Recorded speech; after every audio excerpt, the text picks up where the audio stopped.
Alright, so what is poppin', everyone? You already the top video, so let's get on to this. So, in the past year, I went through a huge shift in who my friends were, relationship, everything like that. And so I wanted to kind of get on here and give y'all some advice from my experiences. Basically, now not all of my friends changed, but a good amount of them did. Just for various reasons. You know, that's the thing, is you shouldn't feel like people in your life forever. You should just take them for where they're at and enjoy the time you have with them, because you never know when their last day with you is going to be, and like in a death way and in a they're still alive way. So yes, just enjoy the time you have with them. I don't really recommend regretting people, because your intentions were good and you probably made some really good memories that felt like the person was worth it at the time. So don't regret people. If they were truly that awful, again, you probably had your reasons. You know, everyone has their good and bad sides to them. So maybe their good side was just that good or something. So anyway, um, right now I have a pretty solid group of friends. I live with my best friend and I have an amazing boyfriend right now. So I'm gonna just let y'all know how I got through so much change. Even though there have been some consistent people in my life, there was a lot of change in the past several months. So yeah, number one is you have to love yourself. You have to put yourself first. You have to put, and that includes having boundaries, not being a people pleaser, not trying to always keep the peace. Like, you need to get really in tune with your feelings and what you need in relationships, like romantic and platonic. And that's how you're gonna know who's right in your life for you. Are you putting a lot of effort into it and they're not putting that much effort into it? It's more one-sided. Keep track of that data. Maybe y'all, because I know whenever I moved and I got a new job, I like leveled up completely. I got a brand new car. Like, I was in a significantly better situation than like all of my friends were, pretty much. Oh, well, not all of them, but the friends I'm thinking of, which is like 5 friends. Luckily, I still have friends outside of this, you know. Um, I probably still have 5 more friends outside of this, but yeah,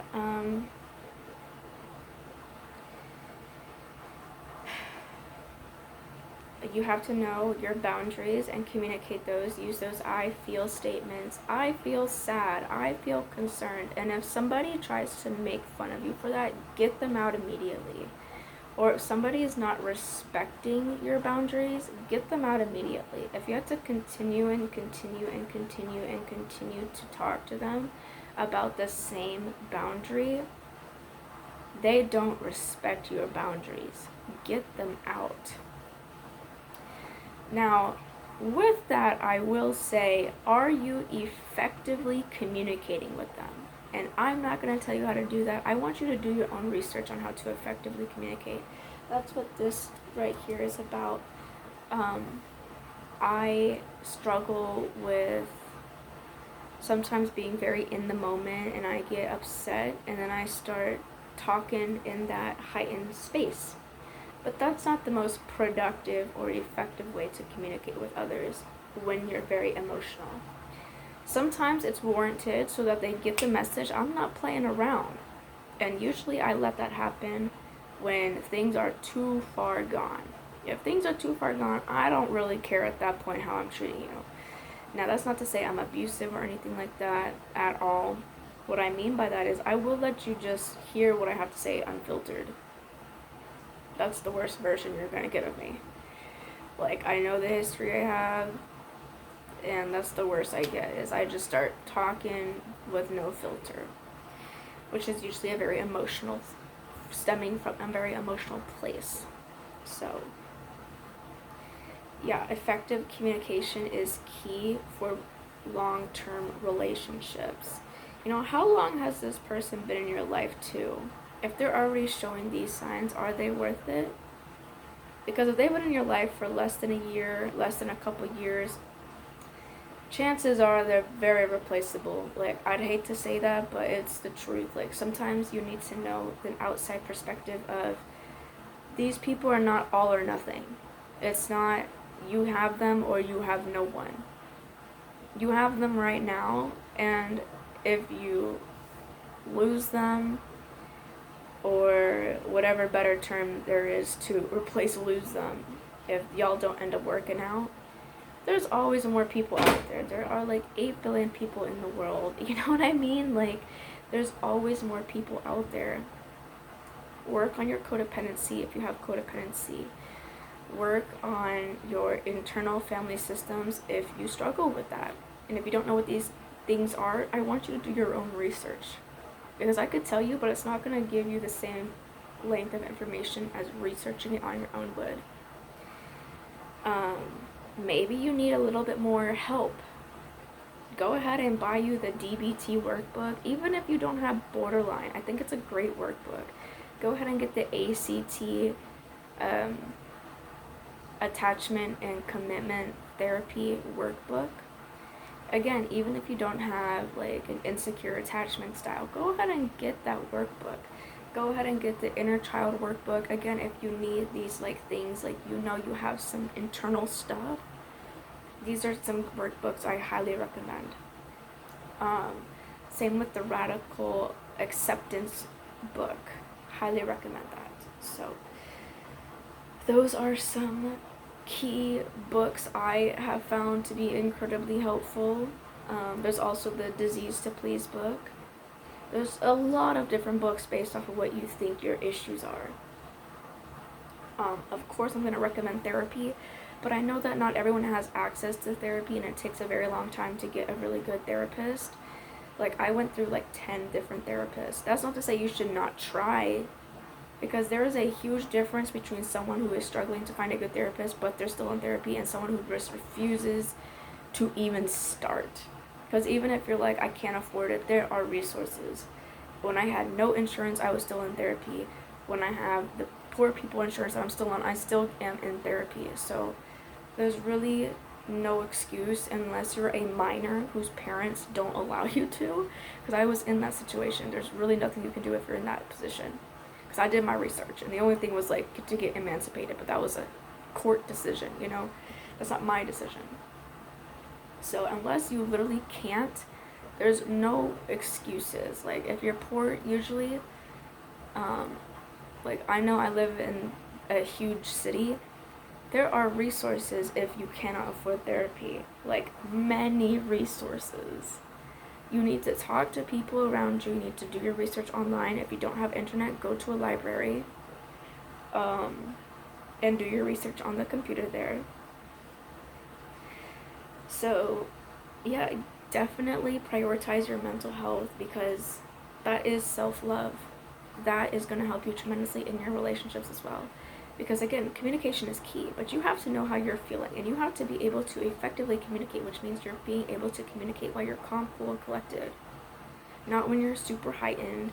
And usually if you're really heightened, it's probably because you've been neglecting your needs or your self-care for whatever reason. Like, I know recently I had a breakdown because I was prioritizing working and being super productive and not self-care, because it was like I want to either be working or cleaning or taking a walk, or like it was mostly working and cleaning. And I was neglecting my self-care, which led to me having a breakdown. Because even when you're not pushing your emotions down, you neglecting yourself is the same thing, even if it's intentional or not. You're still neglecting your emotions, and they can pop out sometimes if you neglect them. So,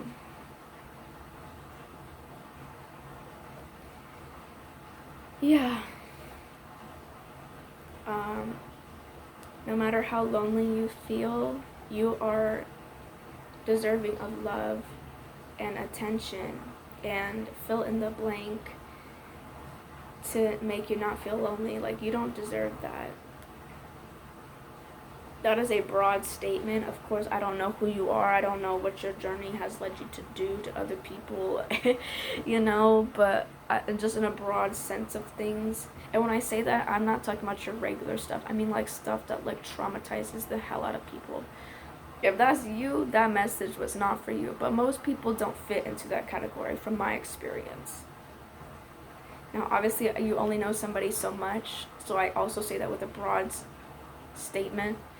But yeah, I would say most people don't fit into that category, so you're probably okay. Because I know when people would say stuff like that, I'd be like, oh, well, I have my mistakes. Everyone makes mistakes. No one is perfect. Everyone is going to hurt someone's feelings at some point or offend somebody at some point. The thing is, there's a difference between intentionally doing something and not, and there's also a difference between you taking input on people's criticisms of you. Like, constructive criticism. If somebody says, hey, that joke really made me upset, and you brush it off, you're like, oh, you're sensitive. That's different than saying, oh my gosh, I'm so sorry, I will not joke like that around you again. Do you see the difference? So sometimes you live and you learn the hard way, you make mistakes, and that's how you learn with people as well. Because we all should be thinking of ourselves, number one. So when we are thinking of ourselves, number one, we are going to make mistakes with other people. And we have to be able to really take that input. And if somebody's not taking that input, your input, they don't really care about you. Get them out. Get them out. And if somebody's not communicating anything with you, I'm so sorry to tell you this. I obviously don't know your age, but if you're over the age of 25, but like, if someone's not communicating how they feel with you, just straight up, get them out. Like, they're not worth it. Like, if they're not able to identify their feelings and tell you and express to you how they feel, I feel fill in the blank when this happened. Like, and they're not doing the you gun, or they're blaming everything on you, or saying, you made me feel, again, when the you. None of that. But if they cannot effectively communicate, or they're not doing it, because I will say some people know, but they're not doing it for whatever reason. Not even because they're intentionally not doing it. And that's another thing. Even if somebody is intentionally hurting you, if they're not willing to change, it doesn't matter what the intent is, get them out. Go ahead and get them out. These are lessons I'm telling you I've learned from the hard way, from everything I've been through in the past year. There's always room for better people if what you're dealing with is not that. If it's not top tier, you need to make some room for that. Instead of having these filler people, because that's really what they are, until you get people who are truly meant to be in your life, who can really add a fulfilling relationship to your life. Friendship, like, again, it doesn't have to be romantic, but if they're not able to fulfill you, enrich your life, they're really just filler. I'm sorry. It's just the truth. And sometimes we'll go from being enriching to filler. Life, the one thing you can count on life being, is ever changing. Nothing stays the same. That's just what history says, okay? Nothing stays the same, ever. So, hopefully this kind of got you thinking a little bit. This is not here's the answers to how to have great relationships, or because I have a couple great relationships. Like, when I say a couple, I mean, like, I have friends, but there's, like, 2 people where it's like, yeah, dude, those people are, like, my solid rock. And I'm very grateful to have that, because most people do not have that. And I recognize that, and that's also why I value them so highly. Because I know people who are patient with me. Those people are willing to work with me and tell me how I am, no sugarcoating.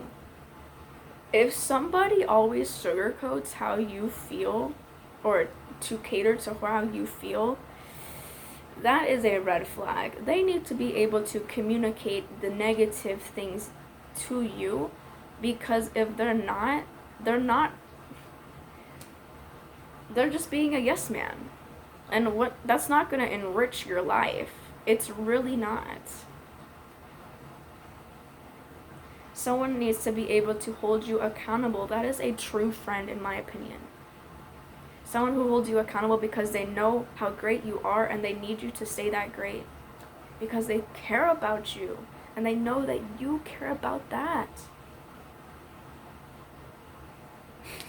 Not to sound so preachy, but yes, I love my best friend and I love the guy that I have in my life, because it's like, man, you have not heard me utter those words in a very long time.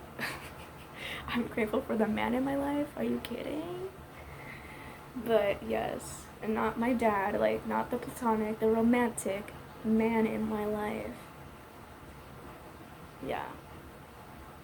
2025 has had a lot of, you know, cards that have been dealt to me that I was never expecting.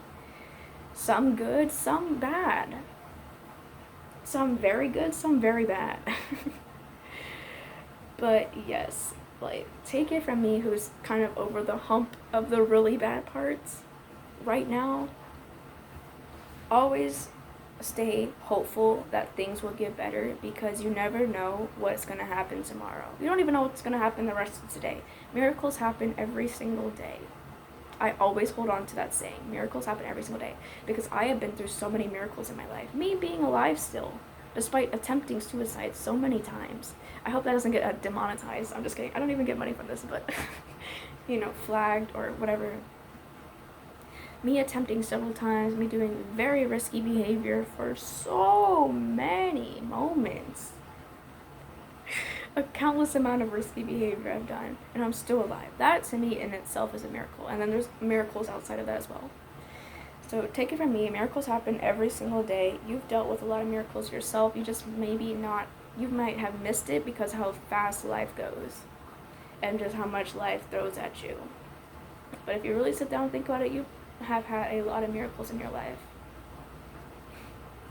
Alright, I'm going to end it here, but take care, everyone. Know that you are worthy of love, respect, and kindness, and you are capable of being loving, respectful, and kind.